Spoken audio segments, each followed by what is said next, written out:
Welcome.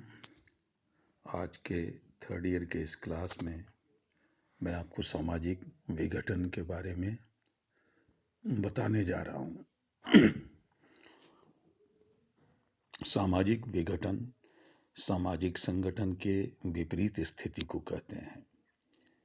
इस अवस्था में सामाजिक नियंत्रण शिथिल पड़ जाता है और विभिन्न व्यक्ति और संस्थाएं मनमाने ढंग से कार्य करने लगते हैं। समूह में संबंध टूट जाते हैं, व्यक्तियों और समूह के पारस्परिक संबंध विकृत हो जाते हैं।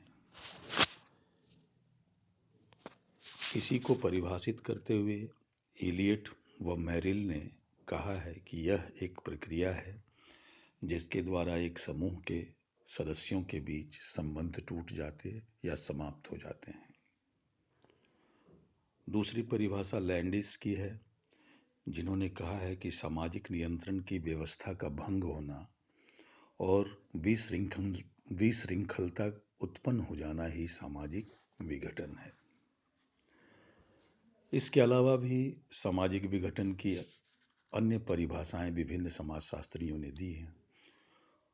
कुल मिलाकर संक्षेप में कहा जा सकता है कि सामाजिक विघटन एक ऐसी प्रक्रिया है जिसके अंतर्गत समूह अथवा समाज के सदस्यों के पारस्परिक संबंध टूटने लगते हैं और उनके व्यवहार को नियंत्रित करने वाले आदर्शों एवं सामाजिक नियमों का प्रभाव शिथिल होने लगता है।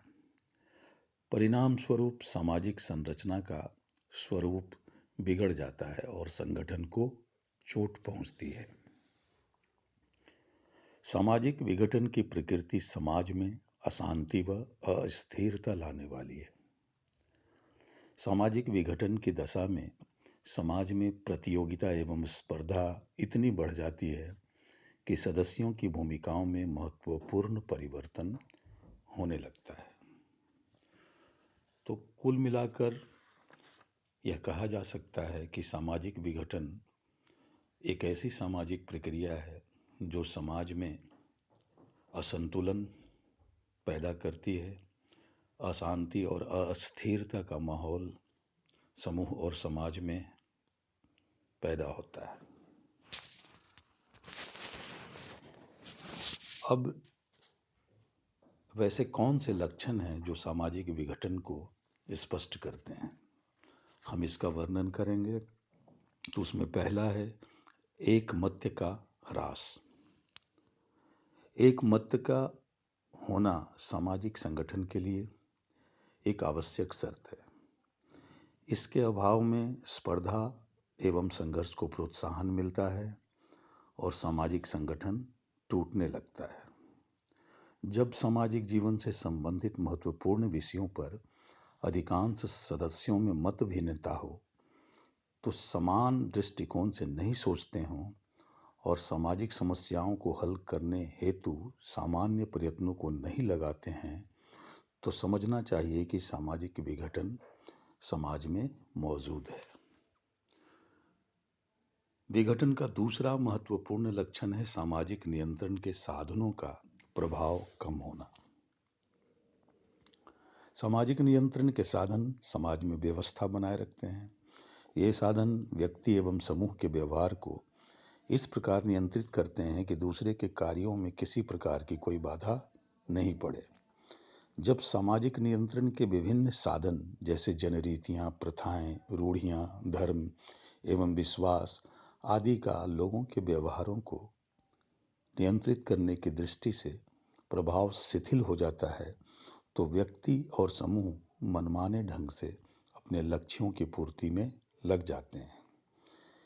इससे दूसरों के लक्ष्य प्राप्ति के मार्ग में बाधा पड़ती है और संघर्ष होने लगता है और सामाजिक संतुलन बिगड़ जाता है। तो यह भी सामाजिक विघटन का एक महत्वपूर्ण लक्षण है। तीसरा है व्यक्तिवाद पर जोर। सामूहिकता की भावना ही व्यक्ति को समाज की दृष्टि से सोचने, विचारने और कार्य करने की प्रेरणा देती है। यही भावना व्यक्तियों को समूह में एकता के सूत्र में बांध के रखती है और उन्हें समूह के व्यवहार प्रतिमानों के अनुसार आचरण करने को बाध्य करती है।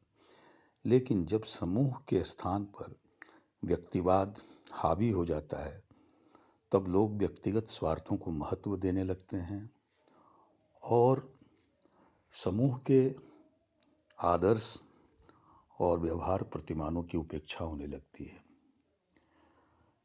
अधिकांश व्यक्ति अपने अपने स्वार्थों की पूर्ति में लग जाते हैं और समूह अथवा समाज की चिंता नहीं करते, तो यह मान लेना चाहिए कि सामाजिक विघटन आरंभ हो चुका है।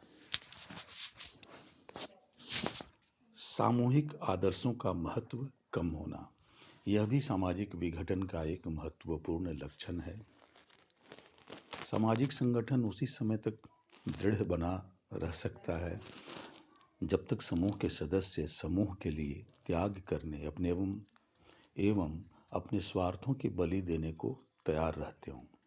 जब व्यक्ति सामूहिक आदर्शों की चिंता नहीं करते, तब वे व्यक्तिगत स्वार्थों को ही सब कुछ समझ लेते हैं, तो सामान्य हितों की पूर्ति में बाधा पड़ती है, और यह भी एक महत्वपूर्ण लक्षण है सामाजिक विघटन का। पांचवा है रूढ़ियों एवं संस्थाओं का संघर्ष। सामाजिक संरचना के अंतर्गत अनेक संस्थाएं एवं उनसे संबंधित रूढ़ियां पाई जाती हैं। इन दोनों के बीच सहयोगपूर्ण संबंध ही सामाजिक संगठन का मुख्य आधार है। विवाह, परिवार, जाति, स्कूल, धर्म, संघ आदि महत्वपूर्ण संस्थाएं हैं। जब सामाजिक संस्थाएं सामाजिक परिवर्तन के फलस्वरूप बदल जाती हैं, परंतु उनसे जुड़ी हुई रूढ़ियां ज्यों की त्यों बनी रहती हैं, तो इन दोनों में संघर्ष की स्थिति उत्पन्न हो जाती है और सामाजिक विघटन के लिए यह अनुकूल परिस्थिति पैदा करती है। छठा महत्वपूर्ण लक्षण है कार्यों का एक समिति से दूसरी को हस्तांतरित करना। मनुष्यों की आवश्यकताओं की पूर्ति के लिए अनेक समूह अथवा समितियां गठित की जाती हैं। इनमें से प्रत्येक समिति की सामाजिक संरचना में एक निश्चित स्थिति और कुछ कार्य होते हैं।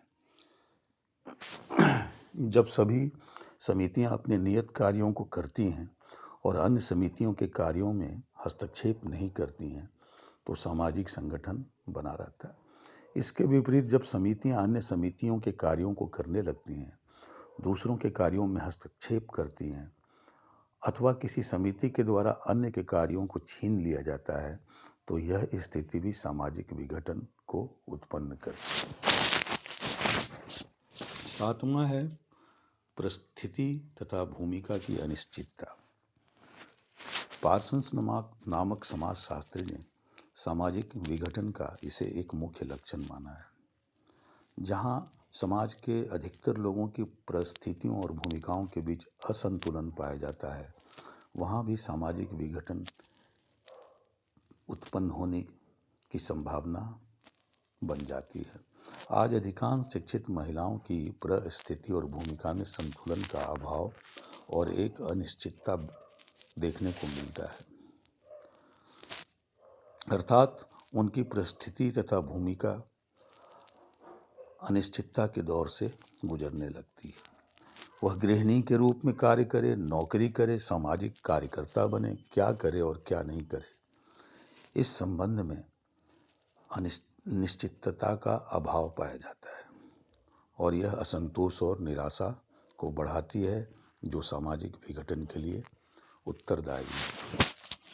सामाजिक परिवर्तन की तीव्र गति, यह भी सामाजिक विघटन का एक महत्वपूर्ण लक्षण है। जब सामाजिक परिवर्तन की गति काफी तीव्र होती है, तो समितियों एवं व्यक्तियों के सम्मुख अनुकूलन की कठिनाई उत्पन्न हो जाती है। ये बदली हुई परिस्थितियों में शीघ्रता से अनुकूलन नहीं कर पाते, फलस्वरूप सामाजिक विघटन को बल मिलता है। तो इस प्रकार हमने देखा कि सामाजिक विघटन एक सामाजिक प्रक्रिया है जो समाज में अस्थिरता एवं अशांति का माहौल पैदा करती है तथा समाज के संतुलन को डिस्टर्ब करती है और समाज के अधिकांश सदस्यों में संघर्ष की स्थिति उत्पन्न हो जाती है, लोग अपने अपने स्वार्थों को ज़्यादा महत्व देने लगते हैं और समाज एवं समूह के आदर्शों की अवमानना होने लगती है। आज के इस लेक्चर में इतना ही। धन्यवाद। थैंक्स।